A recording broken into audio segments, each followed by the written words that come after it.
காணத்தூரில் பட்டப்பகலில் கணவன் மனைவி கத்தியால் குத்தி கொலை. ஆதரவின்றி தவிக்கும் 2 குழந்தைகள்.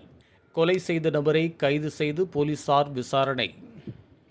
சென்னை கிழக்கு கடற்கரை சாலை காணத்தூர் ரெட்டிக்குப்பம் பாரதிதாசன் தெருவை சேர்ந்தவர் பார்த்தசாரதி என்ற பார்த்திபன். இவரது மனைவி ஜமுனா கடந்த 2 வருடங்களுக்கு முன்பாக கணவருடன் கருத்து வேறுபாடு காரணமாக குழந்தைகளுடன் சைதாப்பேட்டையில் உள்ள தனது சகோதரர் வீட்டிற்கு சென்று விட்டார். இதனால் பார்த்தசாரதி தனியாக வசித்து வந்துள்ளார்.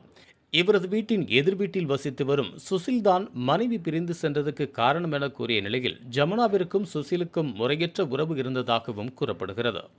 இந்த நிலையில் நேற்று மாலை 4:30 மணியளவில் சுசிலின் மனைவி கிரிஜாவிற்கும் பார்த்தசாரதிற்கும் வெளியில் வாகனம் நிறுத்துவதில் தகராறு ஏற்பட்ட போது மனைவியை வைத்து ஒழுங்காக வாழத் தெரியாதவன் என திட்டியதாக கூறப்படுகிறது.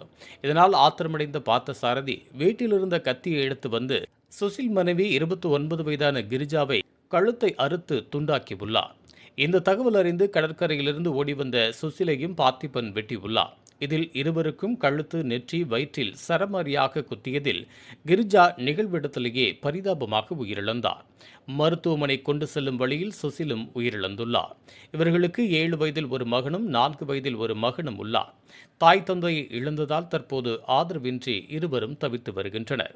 கொலை செய்துவிட்டு தப்பி சென்ற பார்த்தசாரதியை காணத்தூர் போலீசார் கைது செய்து விசாரித்து வருகின்றனர். நேற்று பட்டப்பகலில் நடந்த இந்த இரட்டை கொலை அந்த பகுதியில் பெரும் பரபரப்பை ஏற்படுத்தியுள்ளது. இதுபோன்ற உள்ளூர் செய்திகள், மாநில செய்திகள் மற்றும் பயனுள்ள தகவல்களை உடனுக்குடன் தெரிந்து கொள்ள GST ஆன்லைன் மீடியாவை இலவசமாக சப்ஸ்கிரைப் செய்து கொள்ளுங்கள்.